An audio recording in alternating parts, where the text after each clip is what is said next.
Hi, everybody. Welcome back to Empty Nester. This is Kristen James, your host, and we are here to talk about parenting your adult children.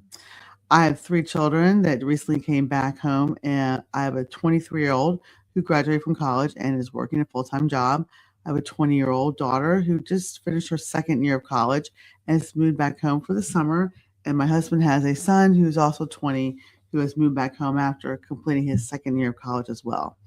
So I started to think about maybe having a different perspective on parenting adult children. So I looked online to see if there's any kind of books or materials, not so much to do a how to, but to maybe give me a different perspective. So when I started to look around on the internet, I have to show you or tell you some of these titles that I found, which I thought were hilarious. Walking on eggshells, 100%. When your adult child breaks your heart. Yep, it's happened. Doing life with your adult child. That looks like we're doing time together in prison. Failure to launch. We're not quite there yet. The book you wish your parents had. That's a whole different subject of grandparents trying to parent your children, which is not happening. He is not lazy is another title of a book. I can fix this, which I can, hopefully. It's time for you to go, which I thought was hilarious, and The Gift of Failure. So these were just titles of books I found. We're going to talk about some really brief ways to kind of look at it. Some I agree with, some I do not. So tell me your thoughts in the chat if you agree with me. These are very short and will be very brief. First one is shift your authority to advisor. Ask, don't tell. Ask permission before offering advice.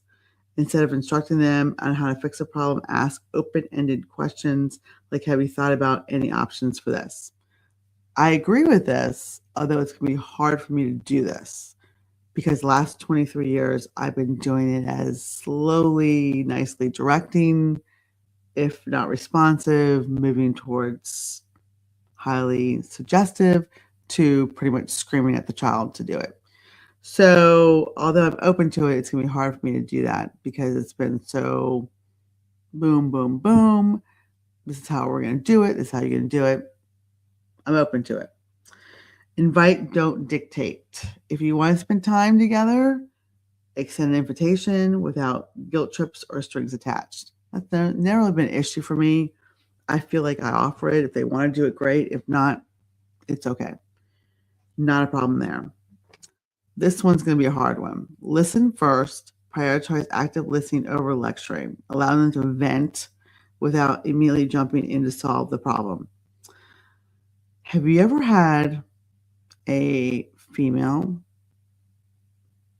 20-year-old, maybe a couple years younger, vent? It's not fun. It's very tedious to listen to a 20-year-old vent because you know how to fix it. You want to tell her how to fix it. You know how to fix it, but she doesn't want to. She just wants to tell you all the venting. It's very hard to do that because it just, especially with my 20-year-old, it's a long process to get through that. We're getting better, but yeah, that's a hard one. Okay. The other one I want to talk about is build a new connection routine.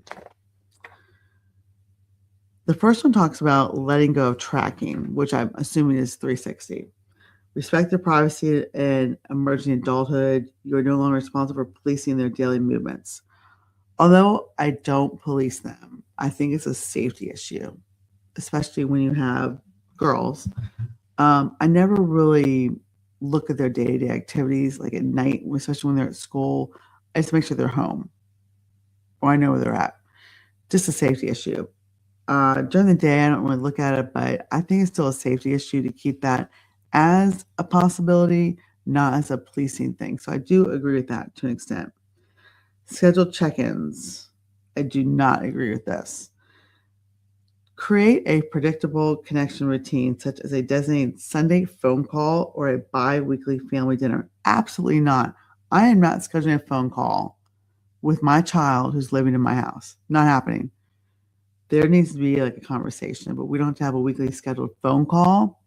No, we're not doing that. And bi-weekly family dinner, not happening. Our schedules are too crazy.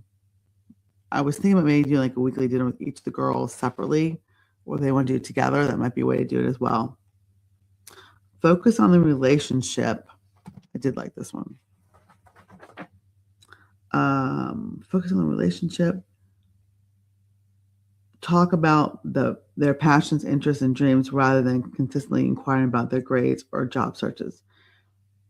That is a way to kind of change up a little bit. It's always easier to go to like, where have you looked for a job? Blah, blah, blah. What are you doing? Instead of going to, what are your passions? What are you interested in? That is definitely a way to go. All right, last one is to foster growth and resilience. Praise the effort. Shift the focus from results to effort. Praise them for working hard and problem solving rather than solely celebrating perfection. That's like a 50-50 for me. I think that those kind of go hand in hand. In order to get to the celebrating, you have to have problem solving. So I don't know. I don't really think it's really much there. So, and then this one, last one I'm big on, let them stumble. This is a big one. Allow your young adult to experience the natural consequences of their mistakes. Trial and error are crucial for building emotional maturity and self-efficiency. So I always fall back on that quote that Michael Jordan always says, I missed the game-winning shot 26 times in my career, and it's because of that is why I succeed. I truly believe that the only way they're going to succeed is if they fail. And I'm a proponent of that. They've known that for a while. I've always kind of preached that to them. So I do think that's something that we need to look at as a way to help them grow and move on to the next chapter of life. All right, so tell me what you think about those. Like I said, they were just kind of on the spot kind of things I was thinking about when I was thinking about how we're going to handle this summer. It's Memorial Day weekend. It's raining. I was hoping we were going to the pool all weekend. Not happening. It's raining every day. So maybe we'll do a podcast tomorrow when we're sitting in the rain. I hope you're having a better Memorial Day with better weather. Let me know in the chat. Hit a like. Give me a post where you're checking in from, and we'll check back in here and bring up another topic to talk about our empty nest. All right, y'all. Have a good night, and we'll talk to you soon.